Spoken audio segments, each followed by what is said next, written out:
Hello and welcome to today's presentation. Today we shall be looking at chronic obstructive pulmonary diseases.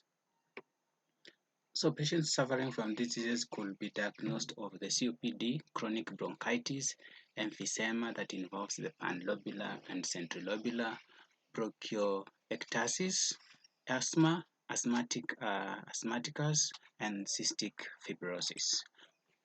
Starting with the COPD, of course, this is a chronic condition that is normally characterized by airflow limitation that is not fully reversible. It includes two conditions. We have emphysema and chronic bronchitis, though this disease often presents with overlapping symptoms. COPD is distinct from other obstructive lung diseases like asthma in that you find that asthma is a reversible inflammatory disorder. However, when you look at COPD and asthma, they can coexist, though asthma symptoms tend to be more variable. The disease, that is the COPD, is a major health burden and it's among the fifth leading causes of diseases in developed countries like the United States. COPD primarily affects middle-aged, older adults with significant rise in mortality despite improvement in the outcomes of the other diseases. Lung function normally decreases with age, but when you have COPD, it's going to accelerate this decline and it affects the vital capacity and forced expiratory volume. And that makes spirometry as a diagnostic test to be so significant in this disease. This condition impacts millions and accounts for millions of medical visits annually, and it's a top reason for home care services in most countries. You can be able to see on my side, at least I've been able to show you emphysema, where it's going to affect the lung beds there.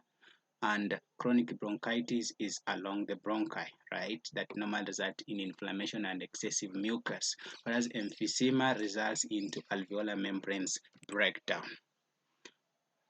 The pathophysiology involves airflow limitation that is progressive and results from abnormal inflammatory response in the lungs to harmful particles or gases such as cigarette smoking. So this inflammation normally affects the airways, the lung tissue, which is the parenchyma, and the pulmonary blood vessels. Over time, chronic inflammation will lead to narrowing of small airways caused by a repeated cycle of injury and repair, which normally results in scar tissue formation. Airflow obstruction can also be due to parenchymal distraction, particularly in emphysema that we have just mentioned in the previous slide, where the alveoli, which are the air sacs responsible for gaseous exchange, will be damaged. Another key factor is the imbalance between proteinases and antiproteinases, which, when activated by chronic inflammation, may break down lung tissue, worsening the airflow limitation. So we normally have changes in pulmonary vasculature. These are the blood vessels in the lungs where they thicken and this normally occur early in the diseases. This vascular remodeling can be triggered by smoking or other inflammatory mediators, further contributing to the disease progression.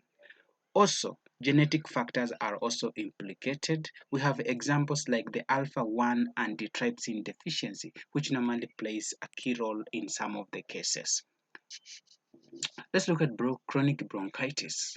This is a disease of the airway that is characterized by chronic cough, sputum production for at least 3 months in each of 2 consecutive years. It often results from irritation of the airways by the smoke or environmental pollutants, leading to hypersecretion of mucus and inflammation. So the irritation increases the number of mucus secreting glands and the globulate cells, and also reduces ciliary function and causes excess mucus production. As a result, the bronchial walls thicken, the airway lumen narrows, and mucus plugs may form, further obstructing the airways. Adjacent alveoli may become damaged, fibrosed, impairing the function of the alveolar macrophages, which are normally responsible for destroying foreign particles, including bacteria. So this increases the patient's susceptibility to respiratory infections. Exacerbations of chronic bronchitis are often triggered by viral, bacterial, or mycoplasmal infection and are more common during winter months. Patients with chronic bronchitis are commonly referred to as the blue blotters, and they exhibit cyanosis, productive cough, and fluid retention. And it's simply because of their clinical presentation, and that's why they are referred. So remember, chronic bronchitis is all about inflammation and excessive mucus in the bronchi, right? And possibly it could also affect the alveoli with time, although alveoli are more associated with emphysema, right? Emphysema, okay? Okay, so for the emphysema, this is a progressive respiratory disease that is characterized by destruction of alveoli, leading to impaired gas exchange. So this disease involves abnormal distension of the alveoli beyond terminal bronchioles, and this normally results in loss of alveolar walls, reduced surface area for gaseous exchange. So this leads to increased dead space where no gaseous exchange occurs, and this will cause hypoxemia, what we know as low oxygen levels, and eventually hypercapnia. Hypercapnia is what we know as high carbon dioxide levels, and all these symptoms normally leads to respiratory acidosis. So as emphysema progresses, pulmonary capillary beds are reduced and the right ventricle of the heart must work harder so as to pump blood, potentially leading to what we refer to as right-sided heart failure, commonly as the copulmonale. Signs of heart failure could include dependent edema, distended neck pains, and liver pains. Patients with emphysema are commonly referred to as pink puffers, and they are characterized by dyspnea, weight loss, and relatively better oxygen concentration. We have two major types of emphysema where we have panlobular or the panacina emphysema. This type of emphysema affects the entire respiratory unit, including the bronchioles, alveolar tree, and alveoli. So the lung lobules is uniformly enlarged and there is minimal inflammation. Patient often presents with barrel chest, all right, barrel shaped chest where the anterior posterior diameter will be more than or equal to the lateral diameter, along with marked dyspnea on exertion, weight loss. Expiration requires muscular effort, making breathing so laborious and exhausting. What about the centrilobular or centroacinar emphysema? This one will affect the center of the lobuli, right? Affect the center of the lobuli, while the peripheral portions will remain intact. It normally leads to ventilation perfusion mismatch, resulting into chronic hypoxemia, hypercapnia, and polycythemia, what is increased red blood cells. So patients with centrilobular emphysema often develop right-sided failure, presenting with central cyanosis, peripheral edema, and respiratory failure. We have several risk factors for chronic obstructive pulmonary diseases. As you know, chronic obstructive pulmonary disease is associated with a variety of environmental exposures and host factors.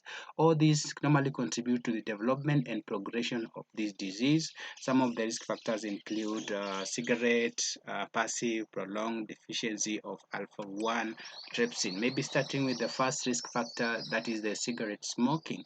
You find that this is the most significant risk factor for COPD, and approximately 80 to 90% of COPD cases are normally linked to smoking. So it is so significant. Other forms of tobacco, such as maybe pipe, cigar, can also increase the risk. So what smoking does, it damages the ciliary cleansing mechanism in the respiratory tract, leading to obstructed airflow and air trapping. This is due to the impairment of the lungs' ability to clear irritants and mucus, which leads to the distension of the alveoli and reduced lung capacity. Carbon monoxide, which is a byproduct of smoking, normally binds with hemoglobin to form carboxyhemoglobin, reducing the blood's ability to carry oxygen efficiently. What of a passive smoker? This a passive smoker is also referred to as a second-hand smoker. You have to know that passive smoking also contributes to respiratory symptoms and increases the risk of developing COPD even in these non-smokers. And the mechanism is simply by triggering an inflammatory response. Same to occupational exposure, where you find that prolonged and intense exposure to dust, chemicals, and other irritants at workplace could also cause chronic lung damage, and of course all of them are going to increase to bring about inflammatory response that results into those other effects. We also have other exposures to indoor pollution and outdoor pollution, which also exacerbate the risk of developing. So maybe what you really need to know again is about the genetic factors where you find a deficiency of alpha 1 antitrypsin, and alpha 1 antitrypsin is a protective enzymes in the lung, all right? And if it's not there, if it is deficient, it predisposes individuals to lobular emphysema even without smoking. And this type of risk factor affects about 1 in 3,000 people, particularly the Caucasians if you look at it globally. Individuals with this defect are highly susceptible to environmental triggers such as smoking, pollution, which could accelerate the development of COPD. So as nurses, we have to enable and do genetic counseling and also facilitate alpha protease inhibitor replacement therapies so that they can at least slow the disease progression. So generally, if you want to assess a patient with the COPD, you have to take a detailed history, which includes smoking, occupational or environmental exposure, family history, symptoms, exacerbation, and impact of the symptoms on the daily life. You could also perform pulmonary function tests, which is a diagnostic test. Of course, we have already indicated the spirometry as the gold standard to test the diagnosis of COPD. It measures forced expiratory volume in 1 second, that is approximated as FEV1, and this is just the amount of air a patient can forcibly exhale in 1 second. We also have the forced vital capacity FVC. This is the total amount of air exhaled after a deep breath. So we normally try to estimate the ratio between forced expiratory volume in 1 second vis-a-vis the forced vital capacity. And we're saying that if the ratio is less than 70%, it could indicate that we have airflow obstruction, which is a characteristic of COPD. We could also do spirometry with bronchodilator reversibility. So this is normally performed to differentiate COPD from asthma, so that if there is a significant improvement in airflow after using a bronchodilator, it may indicate that asthma is there rather than COPD, right? Arterial blood gases can also be used to test or measure oxygen, partial pressure of oxygen and carbon 4 oxide levels in blood, and this will provide insight into the severity of the gas exchange problems. Hypoxemia and hypercapnia are common in advanced COPD. We could also do a chest X-ray, which may be performed to exclude other potential causes of respiratory symptoms like pneumonia, lung cancer, or tuberculosis. It can also reveal signs of hyperinflation or flattening of the diaphragm, which can be seen in advanced COPD, especially emphysema type. Another test is the alpha 1 antitrypsin deficiency screening. So, for patients under the age of 45 with a strong family history of COPD, alpha 1 antitrypsin deficiency screening is recommended. So, alpha 1 antitrypsin deficiency is a genetic condition that can predispose individuals to early onset of COPD, especially in the absence of smoking. Now, from there, we now do the disease staging where we classify COPD in 4 stages based on the severity of airflow limitation as measured by the spirometry. So, based on this one, we have the stage 0, we have the stage 1, stage 2, and stage 3. So, stage 0 is at risk because they have a normal spirometry, but chronic symptoms are there, like cough and sputum production. Stage 1 is mild COPD because when you look at the The spirometry, that is the forced expiratory volume in 1 second vis-a-vis forced vital capacity, you find it's less than 70%. It will be less than 70%. It will be now for moderate. It will be between, when you look at the forced expiratory volume in 1 second, it will be between 30 to 80%. And stage 3, it will be less than 30, right? Less than 30. So those are the 4 stages of COPD. You could also do a 6-minute walk test, where this test is used to assess functional capacity and exercise tolerance. The patient will be asked to walk in 6 minutes and record, so that this can provide insights into their physical limitation and progression of this disease. At the end of the day, guys, you need to do some differential diagnosis, because COPD must be differentiated from other conditions. It could be like asthma, right, where we say asthma is often reversible with bronchodilators if you are using the spirometry.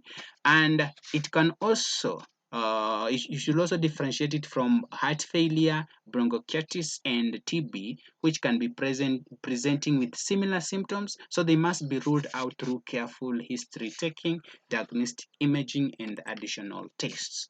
We have several complications associated with COPD. Somebody could have respiratory insufficiency and failure, pneumonia, atelectasis, pneumothorax, copulmonale, right? So as a nurse, it's essential for you to identify candidates for pulmonary rehabilitation and provide education on various topics, including respiratory therapy, education, physical therapy for exercise and breathing training, occupation therapy for energy conservation, and nutritional counseling, right?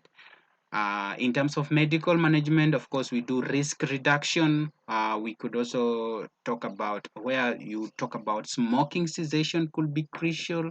So nurses have to educate patients on quitting strategies and provide resources and support.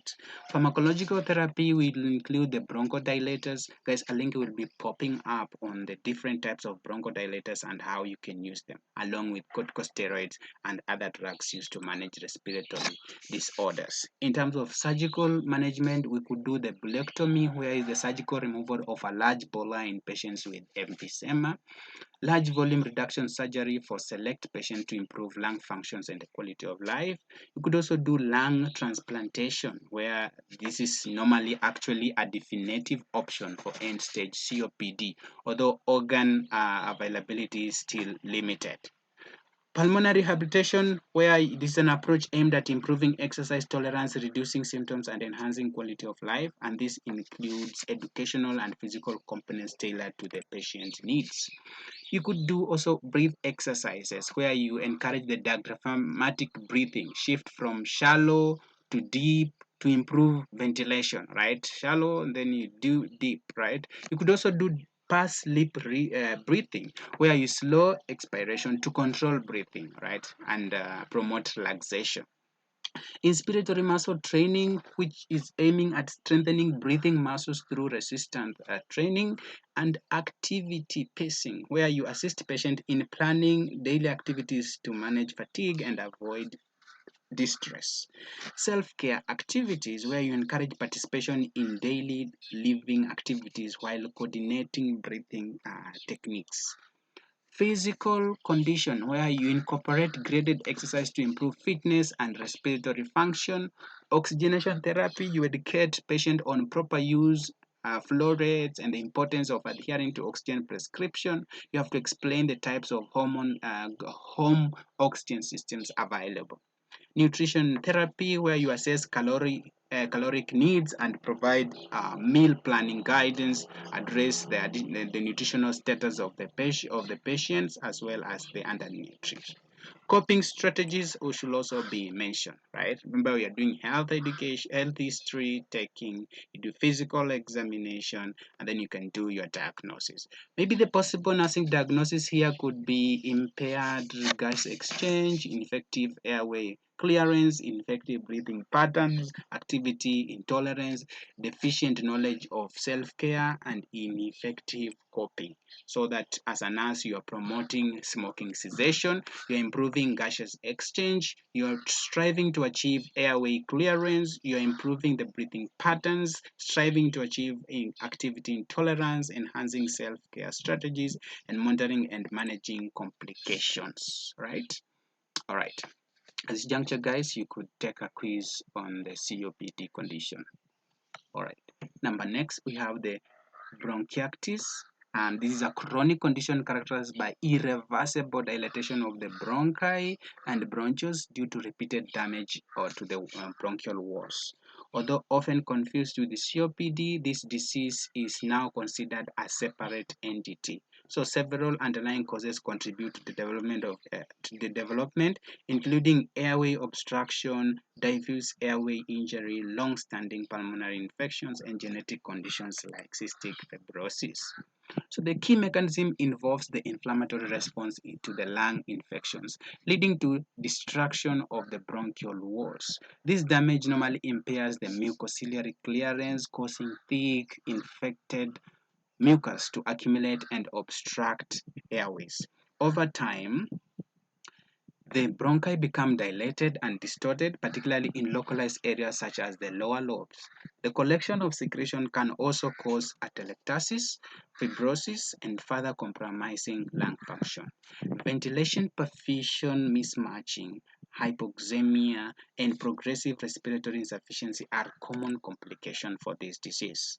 Patients are going to present with chronic cough with copious purulent sputum, hemoptysis, clubbing of the fingers indicating long-term oxygen deprivation. Recurrent pulmonary infections are very common. Respiratory insufficiency gradually develops. Many patients may die in their mid-50s due to the complications we have mentioned. How do you diagnose? You could do a prolonged history of productive cough without tuberculosis can be suspicious for this bronchiectasis. So you have to do a CT scan, which can provide a definitive diagnosis by showing bronchial dilatation. Remember, the goals of management will focus on draining secretions, controlling infections, and preventing complication. We could do postural drainage and chest physiotherapy, bronchoscopy just to remove the mucus plugs. Smoking cessation is vital to improve mucociliary function and reduce inflammation. Antibiotics are prescribed based on the sputum culture's results, with chronic management often involving long-term antibiotic therapy, especially during the winter or infection-prone periods. Bronchodilators can also be used to assist airway clearance, particularly in patients who with reactive airway disease. We could also encourage vaccinations against influenza, and pneumococcal vaccines could be recommended. In severe cases, surgical intervention can be considered, such as segmental resection, lobectomy, or pneumonectomy, just to remove the diseased parts of the lung. The nursing care of our patients with bronchiectasis focuses on symptom alleviation and pulmonary secretion clearance through techniques like postural drainage, smoking cessation education and avoidance of respiratory infection, energy conservation strategies for patients experiencing fatigue and dyspnea, and monitoring for signs of respiratory infections, ensuring prompt treatment. Nutritional supports such as mucus production and fatigue may reduce appetite. Okay, the next condition is asthma, which is a chronic inflammatory disease of the airway characterized by airway hyperresponsiveness, mucosal edema, and excess mucus production. This persistent inflammation normally leads to recurrent episodes of symptoms such as cough, chest tightness, wheezing, dyspnea. The chronic nature of asthma and its potential for sudden exacerbation make it a significant health concern.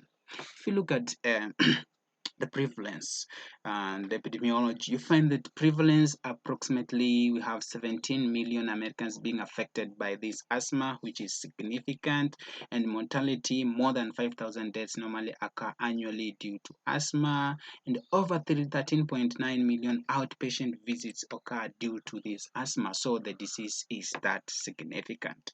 So first of all, we normally have airway inflammation where asthma is triggered by exposure to allergens or irritants like the pollen, the dust, the mite, the exercise, cold air, tobacco smoke, which normally activate an immune response. This inflammation is primarily mediated by immune cells like the T helper cells, the eosinophils, mast cells, and macrophages. These immune cells will release inflammatory mediators such as histamine, leukotrienes, prostaglandins, and cytokines, and this will lead to bronchoconstriction, mucosal edema, and increased mucus secretion. On airway smooth muscle contraction, this one normally occurs due to the release of inflammatory mediators like histamines and leukotrienes. This narrows the airways, leading to increased airway resistance and difficulty in exhaling air. Bronchoconstriction is reversible with the use of bronchodilators like beta agonists, like e.g. albuterol. The inflamed airways normally become hypersensitive to various stimuli such as the allergen, cold air, exercise, or respiratory infections.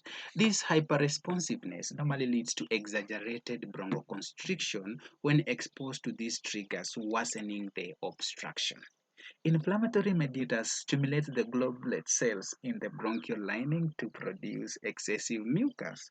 The thick, sticky mucus further obstructs the airways, making it difficult to clear and worsen the airflow limitation. Chronic inflammation can lead to structural changes in the airway over time, which is known as airway remodeling. And this involves thickening of the airway walls, epithelial fibrosis, hypertrophy of the smooth muscles. These changes will result into persistent airflow limitation and reduced reversibility, making the asthma more severe and harder to control. So, in summary, in asthma, we normally have bronchoconstriction, the inflammation, increased production of mucus, airway hyperresponsiveness, and finally, airflow limitation, although this limitation is reversible. Symptoms generally include cough, which is often worse at night or early in the morning, chest tightness, which is a sensation of pressure and constricting in the chest, wheezing, which is a high pitched whistling sound, especially on exhalation, and then shortness of breath or difficulty in breathing, especially during exacerbation. Of course, triggers of asthma, we have already talked about them. We're still mentioning them. There are allergens, irritants, infections, exercise, stress and emotion, and even gastroesophageal reflux disease, which has the potential to causing asthma symptoms. How do you diagnose it? Asthma is typically diagnosed based on the patient history, the symptoms, and the lung function tests like the spirometry that we used in the COPD. How do you treat it? We can treat it using the bronchodilators, the beta agonists for acute relief, and then corticosteroid to reduce inflammation. Remember, long-term management also involves identifying and avoiding triggers, using inhalers, and sometimes oral medication. Patients are encouraged to follow individualized action plans that guide them in managing symptoms, recognizing early signs of exacerbations, and knowing when to seek emergency care. You could do, in terms of diagnosis, you have to do a thorough family, environmental, and occupational history. You look at periodic airflow obstructions like symptoms of including wheezing, dyspnea, tightness, partial reversibility of airflow. This can be shown through improvement with the bronchodilator use, and then we have to exclude other causes that normally mimic asthma, like COPD, heart failure, should be ruled out. Family history of asthma or allergens, in environmental triggers, occupational and comorbid conditions have to be noted. So we do sputum and blood tests, which may show elevated eosinophils, indicative of an allergic response. We can also do Serum IgE levels, they are normally increased in the presence of allergies.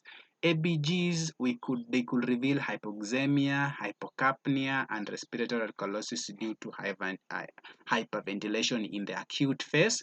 But as the condition worsens, the patient develops hypercapnia, and right, and possibly the failure. Pulmonary function tests, we are looking at the forced expiratory volume in 1 second and forced vital capacity. All of them will be decreased, but normally improve with bronchodilator use, confirming the reversibility of the airflow obstruction. Remember, a complication of asthma, status asthmaticus, might occur, which will require immediate management. You can prevent by avoiding the triggers that we have already mentioned, and the complication, of course, one we have mentioned, the status asthmaticus, respiratory failure, pneumonia, atelectasis are also the other ones. In terms of management, of course, we are using the bronchodilators, of course, the ones for the quick relief medications and long-term control, right? Long-term control. A link will be popping up again to summarize this medical management. But in managing asthma, you have to know that it's divided into steps, where we have the goal to prevent chronic and troublesome symptoms, maintain normal activity levels, and minimize the need for emergency visits. So for proper management, we have mild intermittent asthma that is normally characterized of symptoms less than or equal to twice a week, with normal between exacerbation. Night symptoms, they are less than twice in a month. When you look at lung function, you find that the forced expiratory volume in 1 second is normally greater than or equal to 80. In this case, for mild intermittent asthma, there's no need for long-term medication needed, but we just do quick relief, which we give normally inhaled short-acting beta-2 agonist as needed. The others, we have the mild persistent asthma, then we have moderate persistent asthma, and then lastly we have step 4, which is characterized by severe persistent asthma. Here there is continual and limited physical activity, frequent exacerbation. Night symptoms are very frequent. Looking at lung function, like the forced expiratory volume in 1 second, it will be less than 60 predicted. There is need for long-term control by use of inhaled corticosteroids plus other acting bronchodilators. Inhaled short-acting beta-2 are used as needed, right? Okay. So you remember, in asthma management, you have to step up. If symptom control is not achieved, consider stepping up therapy. Review medication technique, adherence, and environmental control. You have to step down. Once control is gained, reduce the treatment gradually over 1 to 6 months to minimum necessary. Of course, we also have the rescue therapy, where a course of systemic corticosteroids may be needed at any steps during the severe exacerbation. Of course, the complication of it is the status asthmaticus, which is a severe, life-threatening asthma exacerbations that persist despite the treatment. Attacks may last more than 24 hours and are often triggered by infection, stress, medication misuse, and allergens. So, of course, in terms of pathophysiology, there is normally bronchial constriction, mucosal swelling, and thickened secretion, which normally reduces the bronchial diameter. Then you have a ventilation perfusion mismatch that results into hypoxemia and an initial respiratory alkalosis. As the condition worsens, respiratory acidosis develops, signaling impending respiratory failure. Clinical manifestation, of course, the patient is going to present with labored breathing, prolonged exhalation, engorged neck veins, wheezing. Assessment, of course, we could do the pulmonary function test as the best tool for assessing airway obstruction. Arterial blood gases, of course, where initially it will show respiratory alkalosis, and then as a rising partial pressure of carbon dioxide, it now will lead to a respiratory failure. Medical management, we could do the short-acting beta-adrenergic agonist, corticosteroids to reduce inflammation, adrenergics to relieve the bronchoconstriction. Supplemental oxygen, we treat hypoxemia delivered via Venturi mask for nasal catheter. Partial pressure is maintained at 65 to 80 based on the pulse oximeter or the ABGs. We can use intravenous fluids to correct dehydration and also loosen secretions, and hospitalization if needed. Symptoms do not improve with initial treatment. ABGs are worsening, indicating fatigue. There could be need for mechanical ventilation. Risk factors include death and death. You have to monitor the patient closely for the 12 to 24 hours until the condition stabilizes. Assess the signs of dehydration. Administer fluids up to 3 to 4 liters per day. Ensure the patient is in a calm, irritant-free environment. No smoke, no perfumes, no allergens. Use non-allergic bedding to reduce potential triggers. The other condition is cystic fibrosis, ladies and gents, and this is one of the conditions that is unique in this category. It's a fatal autosomal recessive disease that primarily affects Caucasian population. It occurs when an individual inherits two defective copies of the cystic fibrosis, right? The CF transmembrane conductance regulator, CFTR gene. This normally leads to dysfunction in the chloride channels across exocrine tissues. This results into thick, sticky secretions in the lungs, the pancreas, the liver, the intestines, the reproductive organs, along with increased salt intake, right, in sweat. Cystic fibrosis often diagnosed in infancy or early childhood, but later diagnosis can occur, particularly when respiratory symptoms dominate. So we have a defective chloride channel in the exocrine tissue, which causes thickened secretions, especially in the respiratory and gastrointestinal tracts. Airflow obstruction will result from the mucus plugging, inflammation, bronchial wall thickening, and airway destruction. Chronic mucus retention provides a reservoir for bacterial infections, which leads to recurring infections and inflammation in the lungs. Organs affected by the cystic fibrosis includes sinuses, where we are going to have infection, sinusitis. The lungs, we're going to have thick, sticky mucus build up, bacterial infections, and widened airways. The skin, we could have the sweat glands, which produces salty sweat. Liver, we are going to have blocked biliary ducts. Pancreas, we are going to have blocked pancreatic ducts. Intestines cannot fully absorb nutrients. Reproductive organs, male and female complications. So patients are going to present with pulmonary symptoms, where we are going to have productive cough, wheezing, and recurrent infections, commonly the Staphylococcus aureus, the Haemophilus influenza, the Pseudomonas aeruginosa. We could also see hyperinflation of the lungs seen in chest X-ray and obstructive lung disease noted in pulmonary function tests. Sinusitis and nasal polyps are also very common. The non-pulmonary symptoms, we have the gastrointestinal issues like the pancreatic insufficiency, malabsorption, recurrent abdominal pain, biliary cirrhosis, vitamin deficiencies. Genitourinary problems, where you have male infertility, most common, and we have reduced fertility in females. We also have the clubbing of the fingers and the toes, which is be a sign of chronic hypoxia. So diagnostic tests, we do sweat chloride test. Diagnostic if values are greater than 60 milliequivalents in repeated tests. We also do molecular diagnosis, which can be used to detect mutation in the CF gene. Remember, cystic fibrosis is a hereditary disorder that is caused by lung congestion and infections and malabsorption of nutrients in the pancreas, which can also contribute to the symptoms.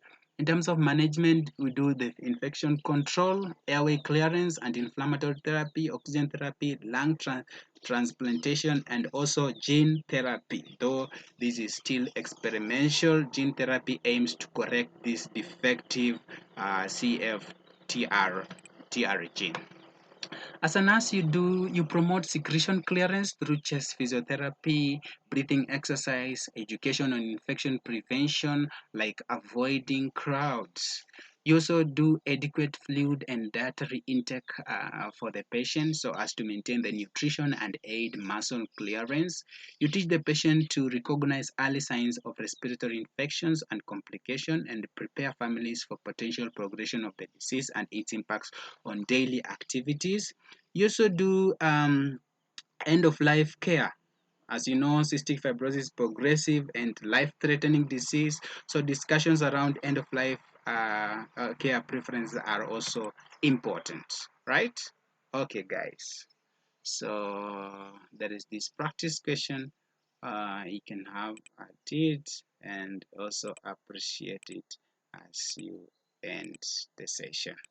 Alright, thank you so much, guys.